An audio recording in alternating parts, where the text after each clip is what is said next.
Hello friends, my name is Mithilesh Kumar. आज हम लोग वीडियो नंबर 4 करेंगे, एक्सरसाइज 3.1। तो हम लोग कर चुके हैं 1 से लेकर 5 तक के एक्सरसाइज 3.1 के क्वेश्चन। तो आज हम लोग करेंगे 6 से लेकर 10 तक, मतलब कि हमारा एक्सरसाइज 3.1 जो है ये हमारा कंप्लीट हो जाएगा इस वीडियो में। तो ये हमारा वीडियो नंबर 4 है। इसके पहले मतलब वीडियो 1, 2, 3 बन चुका है। तो वीडियो 1, 2, 3 आप देख लीजिए, फिर आप आइएगा वीडियो नंबर 4 में, तो आपको अच्छे से समझ में आएगा। तो हम लोग स्टार्ट करते हैं क्वेश्चन नंबर 6। तो आप देख सकते हैं ये क्वेश्चन बोला गया है हमें, find the value of X Y and Z. हमें एक्स वाई और जेड का वैल्यू फाइंड करना है फ्रॉम द फ्लोइंग इक्वेशन। कुछ इक्वेशन हमें दिए गए हैं, फ्लोइंग इक्वेशन यहाँ पे आप देख सकते हैं 1, 2, 3 पार्ट में है। तो हम लोग एक एक करके फर्स्ट पार्ट, सेकंड पार्ट और थर्ड पार्ट करेंगे। तो हम लोग फर्स्ट पार्ट करते हैं। तो फर्स्ट पार्ट हमें दिया गया है 4, 3x 5 equal to y z 1 5। ये दिया गया है हमको क्वेश्चन में, देख सकते हैं आप यहाँ पे 1 पार्ट में। तो हमें बोला गया है फाइंड कीजिए x y और z। तो आप देख सकते हैं ये इक्वल टू का साइन लगा हुआ है, इसका मतलब हम लोग समझते हैं ये इक्वलिटी ऑफ मैट्रिक्स का क्वेश्चन है। तो हम लोग यहाँ पे लिख लेते हैं इक्वलिटीज ऑफ मैट्रिक्स। तो ये तो इक्वलिटीज ऑफ मैट्रिक्स का क्वेश्चन है। तो आपको बताए हैं इंट्रोडक्शन वीडियो में, क्या इसका 2 पॉइंट हम लोग याद रखते हैं। फर्स्ट पॉइंट, इसका ऑर्डर जो है सेम होना चाहिए। तो फर्स्ट पॉइंट है हमारा ऑर्डर सेम होना चाहिए, ऑर्डर आर सेम। तो इसका ऑर्डर हम लोग फाइंड करते हैं। फर्स्ट का ऑर्डर क्या है, 2 इंटू 2 है, इसका ऑर्डर क्या है, 2 इंटू 2 है। तो आप देख सकते हैं इसका ऑर्डर जो है सेम है, यहाँ भी 2 इंटू 2 का है और यहाँ भी 2 इंटू 2 का है। तो ऑर्डर हमारा सेम है। तो अब हम लोग नेक्स्ट देखेंगे, अगर ऑर्डर सेम है तब इसका जो क्रोस्पोंडिंग एलिमेंट होगा वह आपस में इक्वल होगा। तो लिख लेते हैं क्रोस्पोंडिंग एलिमेंट्स आर इक्वल। तो इसका क्रोस्पोंडिंग एलिमेंट इक्वल होगा। तो इसका मतलब क्या होता है क्रोस्पोंडिंग एलिमेंट इक्वल का, तो ये जो हमारा 4 है ये y के इक्वल होगा, इस तरह से ये क्रोस्पोंडिंग इक्वल होगा। और ये जो हमारा 3 है ये हमारा इस तरह z के इक्वल होगा, क्रोस्पोंडिंग का मतलब है। और ये जो हमारा x है ये हमारा 1 के इक्वल होगा, और ये जो हमारा 5 है ये हमारा 5 के इक्वल होगा। ठीक है, तो हम लोग इक्वल लिख लेते हैं इसको। तो जैसे कि आप देख सकते हैं ये हमारा 4 जो है किसके इक्वल हो गया, हमारा y के इक्वल हो गया। तो आप यहाँ से y का वैल्यू देख सकते हैं, y का वैल्यू आ गया 4। इसी तरह आप देख सकते हैं 3 जो है z के इक्वल है। तो 3 इक्वल टू z, यहाँ से z का भी वैल्यू फाइंड हो गया। फिर देखिए x जो है, x किसके इक्वल है, x हमारा x जो है ये हमारा फर्स्ट के इक्वल है। जैसे कि यहाँ देखिए इस तरह से क्रोस्पोंडिंग को करना है, पहले वाले इधर पहले वाले। देखिए 4 जो है y के इक्वल है, 3 जो है z के इक्वल है, और x जो है 1 के इक्वल है, और 5 5 के इक्वल है। तो x किसके इक्वल हो गया, x हमारा इक्वल हो गया 1 के। तो ये फर्स्ट पार्ट हमारा सॉल्व हो गया। तो बस छोटा सा है, लेकिन आपको ये याद रखना है अगर इक्वल टू का साइन लगा है तो इक्वलिटीज ऑफ मैट्रिक्स है, उसका ऑर्डर सेम होता है। अगर ऑर्डर सेम है तब क्रोस्पोंडिंग एलिमेंट उसका इक्वल होगा। तो हम लोग इक्वल करके अगर हमें जो भी बोला गया है हम लोग उसे फाइंड कर लेंगे। तो यहाँ पे हमें बोला गया था y z x फाइंड करने, तो हम लोग y फाइंड कर लिए 4 है, और z हमारा 3 है, x 1 है। तो ये फाइंड हो जाएगा। अब हम लोग नेक्स्ट पार्ट में ये सेकेंड को हम लोग सॉल्व करते हैं। तो चलिए अब हम लोग सेकेंड को सॉल्व करते हैं यहाँ पे। तो सेकेंड क्वेश्चन हमें दिया गया था x plus Y 5 plus Z और 2xy, ये मैट्रिक्स के अंदर है, और ये इक्वल दिया गया था हमें 6 2 5 8 के इक्वल है। तो यहाँ पे भी इक्वल टू का साइन लगा हुआ है, तो हम लोग क्या समझे, इक्वल टू का साइन लगा हुआ है तो ये इक्वलिटीज ऑफ मैट्रिक्स है। तो हम लोग यहाँ पे लिख लेते हैं इक्वलिटी ऑफ मैट्रिक्स। तो इक्वलिटीज ऑफ मैट्रिक्स का हम लोग जानते हैं दो पार्ट होता है, दो कंडीशन बोल सकते हैं। फर्स्ट जो है ऑर्डर आर सेम, तो इसका ऑर्डर जो होगा वह सेम होगा। फिर अगर ऑर्डर सेम है तो आप देखिए इसका ऑर्डर ऑफ मैट्रिक्स क्या है, 2 इंटू 2 है, और इसका ऑर्डर क्या है 2 इंटू 2 है। तो ये हमारा सेम है, तो हम लोग अब नेक्स्ट जा सकते हैं। ये हमारा सेम है तो नेक्स्ट हम लोग क्या करते हैं, तो उसका क्रोस्पोंडिंग एलिमेंट इक्वल होगा। तो क्रोस्पोंडिंग एलिमेंट आर इक्वल, तो उसका क्रोस्पोंडिंग एलिमेंट इक्वल होगा। तो अब हम लोग क्रोस्पोंडिंग एलिमेंट का मतलब तो हम लोग समझ चुके हैं। ये जो हमारा x प्लस वाई है ये 6 के इक्वल होगा। फिर ये जो 2 है हमारा ये 2 के इक्वल होगा, 2 तो 2 के इक्वल है ही। फिर 5 प्लस जेड जो है हमारा ये 5 के इक्वल होगा। ये हमें करना नहीं है, मैं ये समझाने के लिए कर रहा हूँ। फिर ये एक्स वाई जो है ये हमारा 8 के इक्वल होगा। तो हम लोग कर लेते हैं यहाँ पे x प्लस वाई हमारा 6 के इक्वल है, ठीक है। फिर हम लोग देखते हैं 5 प्लस जेड, 5 प्लस जेड हमारा इक्वल है 5 के। तो यहाँ से हम लोग जेड का वैल्यू फाइंड कर सकते हैं। तो यहाँ से हम लोग जेड का वैल्यू फाइंड कर लेते हैं। जेड इक्वल टू 5, ये इक्वल टू के साइड 5 है और इसे हम लोग उधर भेजेंगे इक्वल टू के उस साइड। ये प्लस का 5 है तो इधर अगर शिफ्ट होता है तो ये हमारा माइनस का 5 हो जाएगा। तो जेड का वैल्यू 0। तो पहला तो हम लोग जेड का वैल्यू फाइंड कर लिए। अब हमें एक्स और वाई का वैल्यू फाइंड करना है। तो फिर आप यहाँ से देखिए एक्स वाई हमारा 8 के इक्वल दिया गया है। तो हम लोग यहाँ पे लिख लेते हैं एक्स वाई इक्वल टू 8 के इक्वल दिया गया है। तो जेड तो फाइंड हो गया, अब हमें एक्स और वाई फाइंड करना है। तो इसे हम लोग इक्वेशन 1 मान लेते हैं फर्स्ट को, और इसे हम लोग ए मान लेते हैं, कोई ए इक्वेशन है। तो अब हम लोग क्या करेंगे, यहाँ से हम लोग एक्स का वैल्यू फाइंड करते हैं। तो क्या होगा, ये दिया गया है हमें X plus Y equal to 6। तो यहाँ से एक्स का वैल्यू कैसे निकलेगा, तो ये 6 हो गया, ये प्लस वाई को इक्वल टू के साइड भेजेंगे तो ये माइनस का वाई। तो यहाँ से x का वैल्यू को हम लोग पुट करेंगे इस इक्वेशन में। तो हम लोग यहाँ से लिख लेते हैं x equal to 6 minus Y, यहाँ से जो निकालें इसको हम लोग पुट करेंगे इन इसमें a में, ठीक है। तो पुट करते हैं तो क्या है हमारा एक्स वाई इक्वल टू 8 है। x के जगह पे हम लोग ये लिखेंगे, तो ये क्या है x के जगह पे हम लोग लिख लेते हैं, x के जगह पे आ जाएगा 6 माइनस वाई और इंटू में y है इक्वल टू 8। अब इसे हम लोग सॉल्व करते हैं। तो इसे सॉल्व करते तो ये इससे इंटू होगा, तो ये हमारा 6y और ये माइनस वाई स्क्वायर हो जाएगा इक्वल टू 8। तो अब हम लोग इसे देख लिए, इसे हम लोग आगे पीछे करके सॉल्व कर लेते हैं। तो ये 6y हो गया और ये माइनस का वाई स्क्वायर इक्वल टू 8। तो इसे हम लोग इधर ला लेते तो ये माइनस का वाई स्क्वायर हो जाएगा और इक्वल टू ये 8, और इसे हम लोग उस साइड भेज देते हैं। इसे हम लोग आसान कर रहे हैं तो इसे हम लोग इस साइड भेज देते हैं इक्वल टू के इस साइड। तो ये प्लस का है तो ये माइनस का 6y हो जाएगा। कैसे किए, ये माइनस वाई को इधर ही रखें, 8 इधर है और इसे हम लोग उधर शिफ्ट किए। तो बस यही किए हैं। फिर देखिए क्या किए, माइनस वाई स्क्वायर, अब इसे इधर लाएंगे तो ये माइनस का है तो ये इधर आएगा इक्वल टू के साइड, तो ये प्लस का 6 हो जाएगा। और ये क्या है हमारा प्लस का 8 है तो इक्वल टू के साइड आएगा तो माइनस का 8 इक्वल टू 0 हो जाएगा। तो ये हमारा एक फैक्टराइजेशन के टर्म में आ गया। अब हम लोग इसे फैक्टराइज करेंगे और सॉल्व करेंगे। तो फैक्टराइज कैसे किया जाता है ये देखिए, इस लास्ट वाले और इस पहले और इस लास्ट को हम लोग इंटू करेंगे, सिर्फ नंबर को इंटू करेंगे, ना कि ये एक्स वाई को वेरिएबल सबको इंटू नहीं करेंगे। तो 8 इंटू 1 क्या हो जाएगा हमारा 8 हो जाएगा।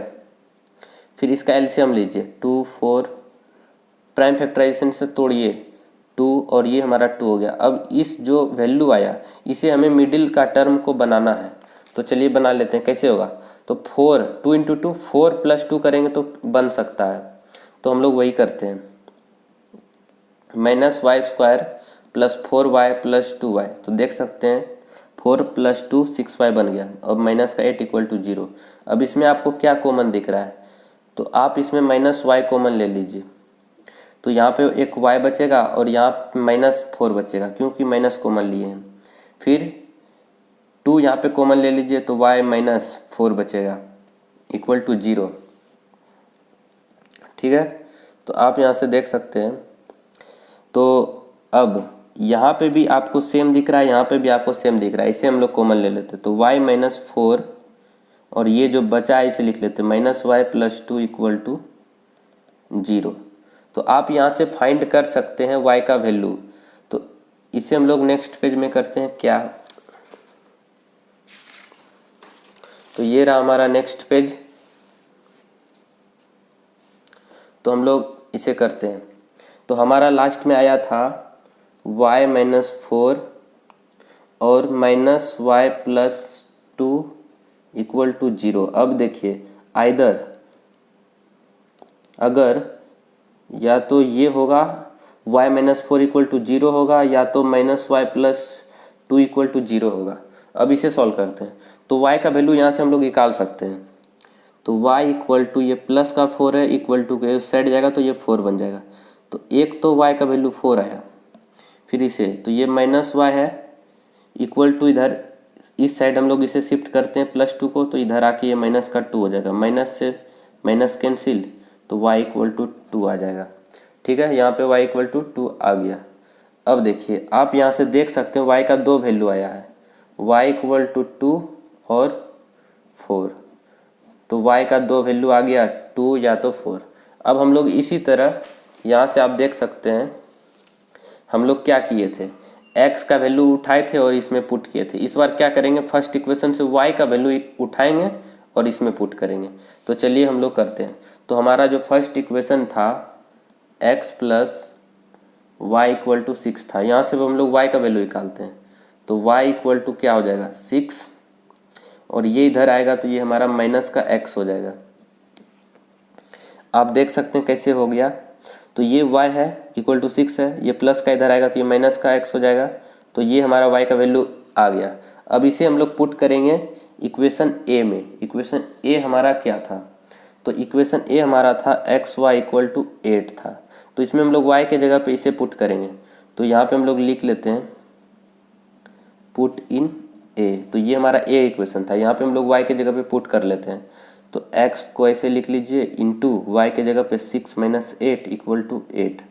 अब इसे सॉल्व करते तो ये हो जाएगा हमारा 6x और ये माइनस माइनस माइनस और ये इंटू होगा तो ये माइनस का x² इक्वल टू यहाँ पे आ जाएगा हमारा 8।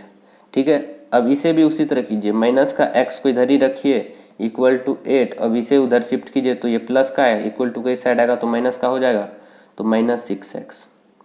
ठीक है, अब ये माइनस का x² इक्वल टू, अब इक्वल टू का इस साइड अब सबको शिफ्ट कीजिए, यहाँ पे इक्वल नहीं है इधर शिफ्ट कीजिए, तो ये माइनस का ये आ जाएगा प्लस का 6x, ये प्लस का इधर आ जाएगा तो माइनस का 8 इक्वल टू 0। अब फैक्टराइज कीजिए आप इसे और इसे, तो 8 इंटू 1 8 ही होगा, तो ये 2 4 2 2 2 ये आ जाएगा। फिर इससे आप लोग 6 बना लीजिए, सेम आ गया, उसी तरह आप करना है, कुछ नहीं है। x² plus 4x plus 2x minus 8 equal to 0। आप इसमें कॉमन लीजिए, माइनस का x कॉमन ले लीजिए तो बचेगा x माइनस 4। यहाँ से कॉमन लिए हैं माइनस, तो प्लस कैसे बनता है, प्लस हमारा 2 माइनस से बनता है, माइनस माइनस प्लस। उसी तरह अगर यहाँ से एक माइनस कॉमन ले लिए तो प्लस के पास 2 माइनस होता है तो एक माइनस बचेगा। ठीक है, फिर देखिए अब इसमें हम लोग 2 कॉमन ले लेते हैं तो x माइनस 4 बचेगा इक्वल टू 0। अब यहाँ से आप देख सकते हैं ये और ये कॉमन है तो x माइनस 4 को ले लीजिए और ये minus x plus 2 equal to 0। या तो हमारा either x minus 4 equal to 0 होगा या तो minus x plus 2 equal to 0 होगा। तो इसे हम लोग फाइंड करते हैं तो x इक्वल टू 4 आ रहा है, क्यों, इक्वल टू के साइड भेजे, ये माइनस को तो ये 4 हो गया। अब यहाँ से आप देखिए माइनस x इक्वल टू इसको इस साइड भेजते हैं तो ये माइनस का 2, माइनस से minus cancel x equal to 2। तो आप देख सकते हैं यहाँ पे x का वैल्यू 2 आया, क्या क्या 2 और 4 आया। तो इस क्वेश्चन में हमें बोला गया था x, y और z को फाइंड करने, लेकिन z तो हमारा 0 आया। यहाँ से आप देख सकते हैं z हमारा 0 आया था, लेकिन हमारा x का वैल्यू भी 2 आया और y का वैल्यू भी हमारा 2 आया। तो x का वैल्यू भी 2 आया और y का वैल्यू भी 2 आया। यहाँ से देख सकते हैं आप y का वैल्यू भी 2 आया और यहाँ से आप देख सकते हैं x का वैल्यू भी 2 आया, 2 और 4, उसका भी 2 और 4 ही आया था। अब हम लोग ये क्वेश्चन तो हमारा सॉल्व हो गया।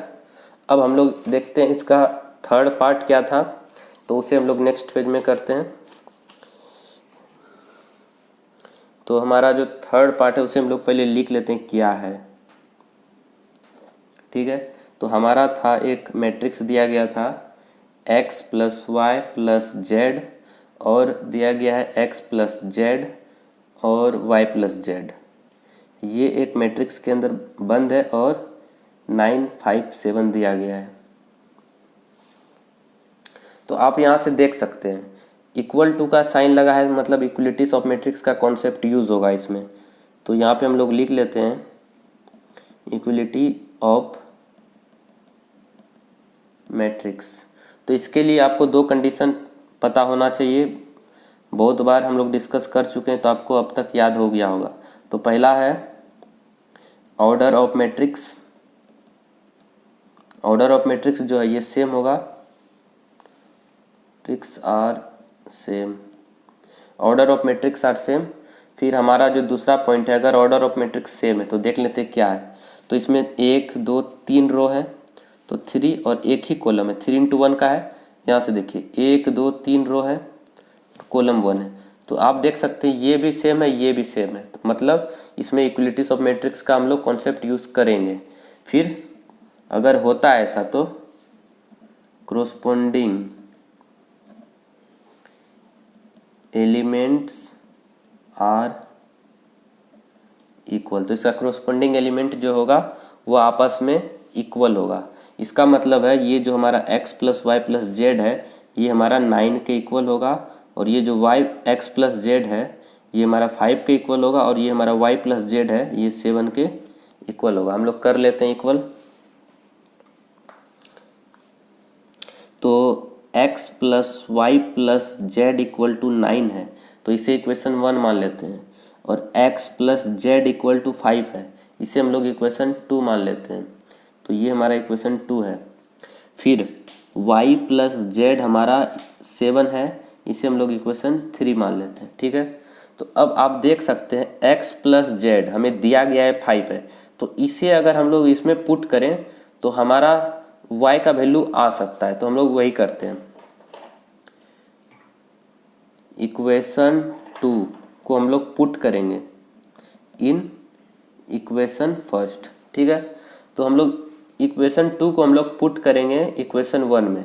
तो इक्वेशन 1 हमारा है x plus Y plus Z equal to 9 है, इसे हम लोग पुट करते हैं। तो हमारा क्या है x प्लस जेड, तो x और z के जगह पे हम लोग को 5 लिखना है, तो हम लोग इसे अरेंज कर लेते हैं। तो x plus Z plus Y equal to 9 होगा। अब इसे हम लोग क्या, इसका वैल्यू दिया गया है इक्वेशन 2 से 5, तो ये हम लोग 5 यहाँ पे पुट कर लेते हैं। 5 प्लस वाई इक्वल टू 9, तो y इक्वल टू हो जाएगा 9, इसे हम लोग उस साइड शिफ्ट करेंगे तो माइनस का 5 होगा। तो अब y का वैल्यू आप यहाँ से फाइंड कर सकते हो, y का वैल्यू हमारा 4 हो जाएगा। तो y का वैल्यू हम लोग फाइंड कर लिए, y का वैल्यू हमारा 4 होगा। अब इसी तरह हम लोग क्या करेंगे, इक्वेशन 3 को पुट करेंगे इक्वेशन 1 में। तो हम लोग यहाँ पे लिख लेते हैं इक्वेशन 3 को हम लोग पुट करेंगे, पुट इन इक्वेशन 1 में। तो इक्वेशन 1 को लिख लेते हैं x plus Y plus Z equal to 9 है। तो इक्वेशन हमारा जो 3 है, आप देख सकते हैं इक्वेशन 3 को, यहाँ पे इक्वेशन 3 है हमारा y plus Z equal to 7, तो इसके जगह पे हमको 7 लिखना है। तो y प्लस जेड के जगह पे हम लोग को 7 लिखना है। तो x प्लस इसके जगह पे 7 इक्वल टू 9, तो x इक्वल टू हो जाएगा 9, इसको हम लोग उस साइड शिफ्ट करेंगे इक्वल टू के उस साइड, तो ये प्लस का 7 है तो इधर आके ये माइनस का 7 हो जाएगा। तो आप इसे सॉल्व कीजिए, तो x का जो हमारा वैल्यू है ये हमारा आ जाएगा 7, 9 में हम लोग इसे माइनस करते हैं तो x का वैल्यू हमारा 2 आ जाएगा। ठीक है, तो x और y का वैल्यू हम लोग फाइंड कर लिए। अब हम लोग को z का वैल्यू फाइंड करना है। तो हम लोग क्या करेंगे, x और y का वैल्यू को हम लोग इक्वेशन 1 में पुट अगर कर देते हैं तो हमारा z का वैल्यू फाइंड हो जाएगा। तो इसे हम लोग करते हैं नेक्स्ट पेज में। तो आइए हम लोग कर लेते हैं। तो हमारा x का जो वैल्यू था ये हमारा निकला था 2 और y का जो वैल्यू है 4 है। तो इसे हम लोग ये दोनों को पुट कर लेते हैं इन इक्वेशन फर्स्ट में। तो फर्स्ट इक्वेशन है हमारा x plus Y plus Z equal to हमारा 9 है। तो आप देख सकते हैं x का वैल्यू 2 है और y का वैल्यू 4 है, तो पुट कर लेते हैं 2 plus 4 plus Z equal to 9। तो यहाँ से हम लोग z का वैल्यू फाइंड कर सकते हैं। ये हमारा ऐड होकर 6 हो जाएगा, 6 प्लस जेड इक्वल टू 9। अब हम लोग देखते हैं z क्या होगा। तो z इक्वल टू 9, इसे हम लोग इक्वल टू के उस साइड शिफ्ट करेंगे तो ये प्लस का 6 है, ये माइनस का 6 हो जाएगा। तो z का वैल्यू हमारा 3 आ जाएगा। तो हम लोग x भी फाइंड कर लिए, y भी फाइंड कर लिए। x हमारा था 2, y हमारा था 4 और z हमारा था 3। तो यही हमें क्वेश्चन में बोला गया था, क्या x, y और z का वैल्यू फाइंड कीजिए। तो हम लोग फाइंड कर लिए। अब हम लोग देखेंगे क्वेश्चन नंबर अपना होगा अब 7, तो उसे हम लोग देखते हैं। तो ये हमारा रहा क्वेश्चन नंबर 7, इसे भी हम लोग अच्छे से कर लेते हैं। तो इसमें देखिए क्या बोला गया है, फाइंड द वैल्यू ऑफ, ये भी फाइंड वैल्यू बोला है करने, ए बी सी और डी का, ये हमें फाइंड करना है वैल्यू ए और बी और सी का। तो आप यहाँ देख रहे हैं इक्वल टू का साइन है, तो इक्वलिटीज ऑफ मैट्रिक्स का यहाँ पे रूल कॉन्सेप्ट यूज होगा। तो पहले हम लोग इसे लिख लेते हैं।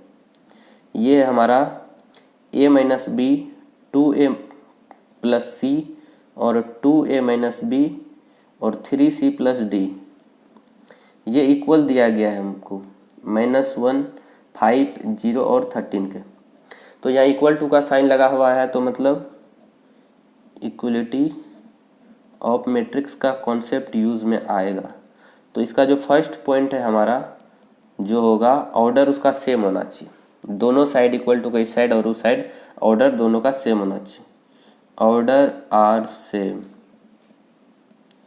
फिर अगर ऑर्डर सेम है तो आप देख सकते हैं ये 2 इंटू 2 का ऑर्डर है और ये भी हमारा 2 इंटू 2 का ऑर्डर है, तो सेम है। तो अब हम लोग अगर ऑर्डर सेम है तो क्रोस्पोंडिंग उसका जो एलिमेंट है वो आपस में इक्वल होगा। तो क्रोस्पोंडिंग एलिमेंट आर इक्वल, तो उसका जो क्रोस्पोंडिंग एलिमेंट होगा वो आपस में इक्वल होगा। तो इसका मतलब क्या है, a माइनस बी जो है ये हमारा -1 के इक्वल हो जाएगा और ये जो हमारा 2a प्लस सी है ये हमारा 5 के इक्वल हो जाएगा और ये जो हमारा 2a माइनस बी है ये हमारा 0 के इक्वल होगा और ये जो हमारा 3c प्लस डी है ये हमारा 13 के इक्वल होगा। तो हम लोग इसे कर लेते हैं। पहला है हमारा a माइनस बी हमारा इक्वल है, यहाँ से आप देख सकते हैं a माइनस बी इक्वल है हमारा -1 के, तो ये इक्वल है हमारा -1 का। तो हम लोग इसे ऐसे ही रहने देते हैं। फिर आप देखिए यहाँ से 2a माइनस बी इक्वल है हमारा 0 के, लिख लेते हैं। तो हमारा है 2a minus B equal to 0। तो ठीक है, हम लोग पहले इसे ही दो को सोल्व कर लेते हैं। इसे हम लोग इक्वेशन 1 मान लेते हैं, इसे इक्वेशन 2 मान लेते हैं। तो हम देख सकते हैं आप, मैंने इसे नहीं लिया ना इसे लिया, इसे हम लोग बाद में लेंगे। तो पहले a और b वाले को ले लेते हैं, उसे सॉल्व करना आसान है, a b और a b। तो इसे हम लोग सॉल्व करते हैं। तो आप देख सकते हैं यहाँ पे 2a है और यहाँ पे नहीं है, तो इसे हम लोग कैसे, यहाँ पे अगर हम लोग लिख दे सब में हम लोग अगर माइनस का इंटू करें तो माइनस माइनस प्लस हो जाएगा, तो ये b का टर्म कट जाएगा। तो हम लोग क्या करते हैं, यहाँ भी माइनस, यहाँ भी माइनस, यहाँ भी माइनस, तो माइनस माइनस प्लस हो जाएगा और प्लस और ये माइनस का भी, तो ये हमारा कट जाएगा। कट गया तो ये क्या होगा, माइनस का है, अगर -2a में हम लोग +a करते हैं तो हमारा -a आंसर आता है और ये -0 पे कोई इफेक्ट नहीं पड़ेगा, ये -1, तो ये माइनस से minus cancel, a equal to हमारा 1 आ गया। तो a हम लोग फाइंड कर लिए। अब इसी तरह हम लोग b फाइंड करेंगे। तो चलिए b को फाइंड करते हैं। इस a को हम लोग इक्वेशन 1 में पुट कर देते हैं। a equal to 1 put in equation 1। Equation 1 ये है, इक्वेशन 1 है हमारा a minus B equal to -1 है, तो इसमें हम लोग पुट कर लेते हैं। ये b है तो a के जगह पे 1 माइनस बी इक्वल टू -1, तो ये माइनस का b इक्वल टू -1, ये प्लस का इधर आएगा तो ये माइनस का 1 हो जाएगा, तो ये माइनस बी इक्वल टू हमारा माइनस का 2 हो जाएगा। माइनस से माइनस कैंसिल, तो b का वैल्यू हमारा 2 आ जाएगा। तो b का वैल्यू हमारा 2 आ गया। तो इसी तरह अब हम लोग देखेंगे, पहले तो हम लोग इसे ही किए a और a वाले को किए, अब हम लोग ए सी और इसे हम लोग फाइंड करते हैं। तो हम लोग देख सकते हैं इसे फाइंड करना आसान है, क्यों? यहाँ पे हम लोग a का वैल्यू यहाँ पे पुट कर सकते हैं। तो चलिए अब हम लोग करते हैं। हमारा दिया गया है 2a प्लस सी इक्वल दिया गया था हमारा 5 का। आप देख सकते हैं यहाँ पे 2a plus C equal to 5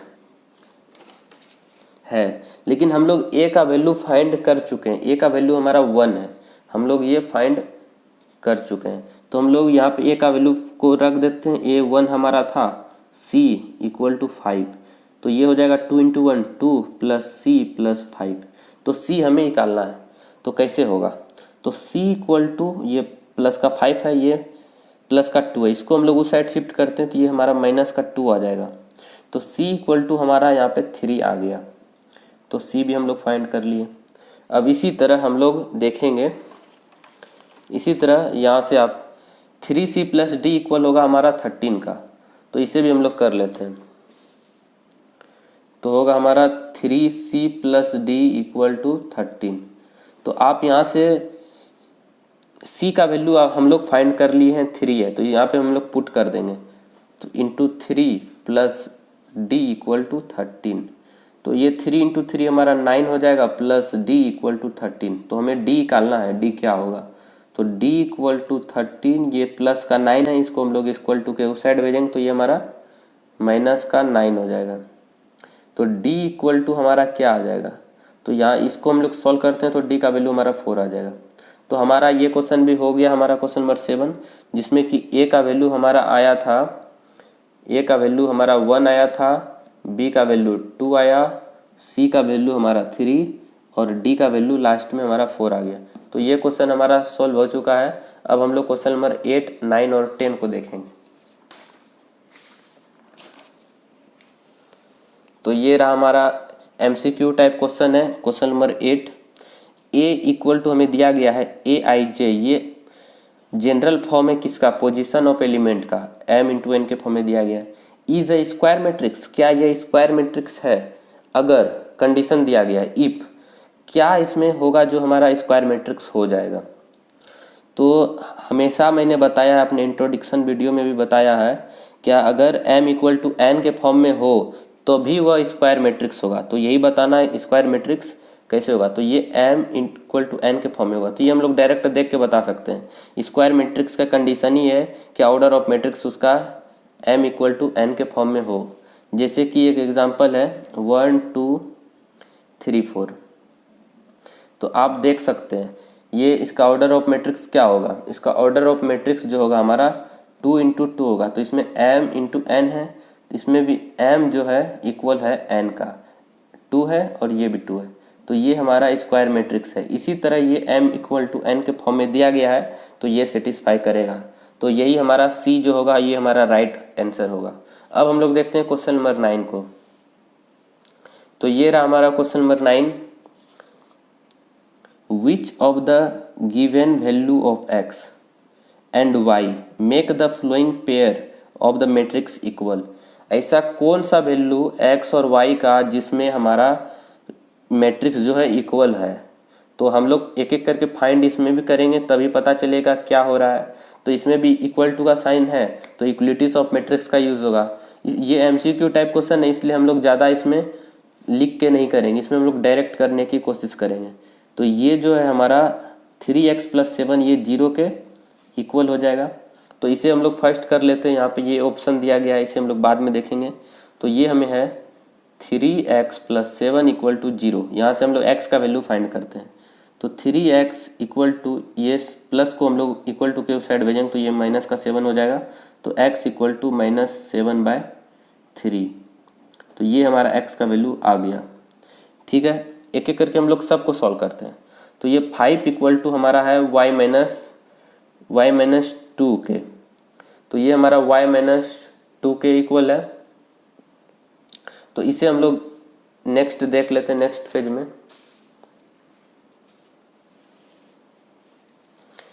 तो यहाँ से हम लोग देख लेते हैं y-2 इक्वल है हमारा 5 का। तो y का वैल्यू हम लोग यहाँ से फाइंड कर सकते हैं। y का वैल्यू क्या होगा, 5 इक्वल टू के साइड -2, इसे हम लोग उस साइड शिफ्ट करेंगे तो ये प्लस का 2 हो जाएगा। तो y हमारा 7 आ जाएगा। तो आप देख सकते हैं x का वैल्यू हम लोग ये फाइंड किए और हम लोग y का वैल्यू हम लोग 7 फाइंड किए। तो और हम लोग कर लेते हैं। तो जैसे कि दिया गया है y+1 इक्वल टू 8, यहाँ से हम लोग लिख रहे हैं इक्वलिटीज ऑफ मैट्रिक्स का जो कॉन्सेप्ट है वह बोलता है ये इक्वल टू ये होगा और ये y+1 इक्वल टू 8 होगा। तो यहीं से हम लोग ये लिख लिए y+1 इक्वल टू 8। अब हम लोग इसे सॉल्व करते हैं। तो ये क्या होगा, y इक्वल टू 8, ये प्लस का इधर आएगा तो ये माइनस का 1, तो y इक्वल टू हमारा 7 आ जाएगा। तो आप देख सकते हैं y का दो जगह पे वैल्यू 7 आया है। अब हम लोग नेक्स्ट भी कर लेते हैं। नेक्स्ट हमारा था 2 - 3x इक्वल टू 4। तो ये भी हम लोग कर लेते हैं, यहाँ पे इसे भी सॉल्व कर लेते हैं तो हम लोग को क्लियर कट आंसर मिल जाएगा। तो ये था हमारा 2 - 3x इक्वल टू 4। इसे सॉल्व करते हैं। तो ये -3x को ऐसे ही रहने दीजिए 4, ये +2 है इधर आएगा इक्वल टू कई साइड तो ये माइनस का 2 हो जाएगा। तो -3x इक्वल टू, इसे सॉल्व कीजिएगा तो 2 आएगा। तो x इक्वल टू हमारा आ जाएगा 2/-3। अब हम लोग ऑप्शन को मिलाते हैं कौन हमारा ऑप्शन सेटिस्फाई किया। तो चलिए देख लेते हैं ऑप्शन एक एक करके। तो x इक्वल टू -1/3 क्या आया था, x इक्वल टू नहीं आया था। x का वैल्यू तो हमारा एक बार -7/3 आया और एक बार हमारा x का वैल्यू आया था लास्ट में ये 2/-3 आया। तो ये तो हमारा सेटिस्फाई नहीं किया। तो पहला ऑप्शन तो हमारा गलत है। फिर देखिए ये नॉट पॉसिबल हो सकता है, इसे हम लोग देखेंगे लास्ट में। फिर देखते हैं y का वैल्यू 7 है तो x का वैल्यू क्या -2/3 है। तो -2/3 तो है और इसका भी वैल्यू 7 है, लेकिन हमारा y का 2 वैल्यू आ रहा है, x का भी 2 वैल्यू आ रहा है, तो ये भी हमारा नहीं होगा। उसी तरह देखिए d को, x का वैल्यू हमारा आ रहा है -1/3, तो ये तो ऐसे ही कट जाएगा क्योंकि ये आ नहीं रहा। x का वैल्यू तो आ रहा है -7/3 और एक आ रहा था पीछे 2/-3, तो ये तो नहीं होगा। तो हमारा जो राइट आंसर होगा, तो x का वैल्यू 2 आ रहा है और y का वैल्यू 2 आ रहा है, इसलिए ये नहीं होगा। इसलिए हमारा ऑप्शन बी जो होगा हमारा राइट हो जाएगा। तो ऑप्शन बी हमारा राइट हो गया। अब हम लोग क्वेश्चन नंबर 10 को देखते हैं। तो ये रहा हमारा question number 10। The number of all possible matrix of order 3×3 which etch entry 0 और 1 इज। तो ये अच्छा क्वेश्चन है। तो आप इसे देखिए कैसे सॉल्व कीजिएगा, बहुत ही आसान तरीके से आप लोग इसे सॉल्व कर लीजिएगा। तो आप लोग पहले क्या कीजिए, ऑर्डर ऑफ मैट्रिक्स जो है उसे आप लोग इंटू कर लीजिए। तो ऑर्डर ऑफ मैट्रिक्स जो हमें दिया गया है, ऑर्डर ऑफ मैट्रिक्स दिया गया है क्या है, 3×3 है। तो इसे हम लोग पहले इंटू कर लेते हैं। तो ये हमारा हो जाएगा 9। ठीक है, तो ये जो 9 होगा ये हमारा पावर में जाएगा। तो इस क्वेश्चन को करने का ये ट्रिक है, बहुत ही अच्छा ट्रिक है। ये जो हमारा ऑर्डर ऑफ मैट्रिक्स है ये हमारा पावर में जाएगा। तो ठीक है, अब हम देखेंगे सेकंड क्या है। यहाँ पे अगर देखिए एंट्रीज विच इच एंट्रीज 0 और 1 है, तो यहाँ पे अगर 0 और 1 है तो इसे हम लोग गिनती में गिनेंगे, कितना है 1 और 2। तो ये हमारे पास 2% है। तो इच एंट्रीज को हम लोग लिख लेंगे 2 बेस, इसे बेस बना लेंगे। ठीक है, तो 2 हमारा हो गया बेस, 2 बेस हो गया और ऊपर में पावर क्या है 9। अब इसे हम लोग सॉल्व करेंगे तो ये हमारा आ जाएगा 512। तो ये हमारा डी ऑप्शन जो है हमारा राइट हो जाएगा। अगर इस तरह का अगर और आता है क्वेश्चन, अगर यहाँ पे हमको दे 0 1 और 2। तो इसे हम लोग गिनती करेंगे, कितना है 1 2 और 3। तो इस बार बेस में क्या आ जाएगा 3 आ जाएगा, और यहाँ पे हमें नहीं दे 3 इंटू 3, हमें दे दे 2 इंटू 2। तो इसे इंटू करेंगे तो क्या हो जाएगा 4, तो ये हमारा पावर में जाएगा। फिर हम लोग इसे सॉल्व करेंगे तो वे हमारा आंसर होगा। इसी तरह हम लोग करेंगे, तो नहीं कि हम लोग एक ही में ये याद कर ले तो नहीं आंसर याद कर लेते, नहीं ऐसा नहीं। हम लोग इसे कैसे करेंगे ये सीखना है। तो 0 1 और 2 है, तो इसे गिनती कर लीजिए 1 2 3, ये हमारा 3 बेस हो जाएगा।